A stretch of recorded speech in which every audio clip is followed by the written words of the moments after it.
বাঙালি নারীর আভিজাত্যের প্রতীক, কিন্তু জামদানি শাড়ি সবার কাছে একটু বেশ পছন্দের। এই জামদানি শাড়ি বিভিন্ন উৎসব থেকে শুরু করে অনুষ্ঠানে খুব সহজে পরা যায়, অথবা বিভিন্ন রকমের স্টাইল করেও পরা যায়।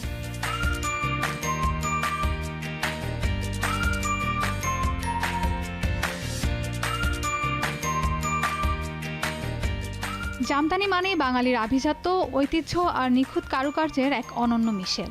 শীতলক্ষ্যা নদীর তীরের তাঁতিদের হাতে বোনা এই শিল্পকর্ম এখন বিশ্বমঞ্চে সমাদৃত। যদিও জামদানি আমাদের ঐতিহ্যবাহী পোশাক, তবে বর্তমান সময়ে এর ব্যবহার ও নকশা এসেছে ব্যাপক আধুনিকায়ন।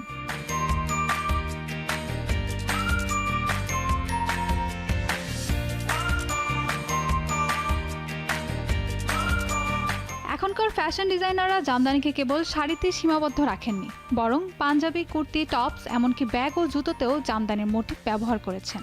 তরুণ প্রজন্মের কাছে জামদানির আভিজাত্য নতুন করে জনপ্রিয় হয়ে উঠেছে। আধুনিক কাঠ, প্যাস্টেল রং আর হালকা কাজের জামদানি এখন যে কোনো উৎসবে বা কর্পোরেট ইভেন্টে আভিজাত্যের প্রতীক।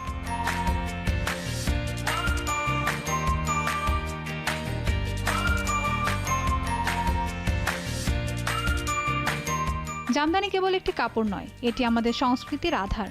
তাই আধুনিক ফ্যাশনের সঙ্গে ঐতিহ্যের মেলবন্ধন ঘটাতে জামদানির কোনো বিকল্প নেই। জামদানি পরলে যে কেউ হয়ে ওঠেন অনন্য।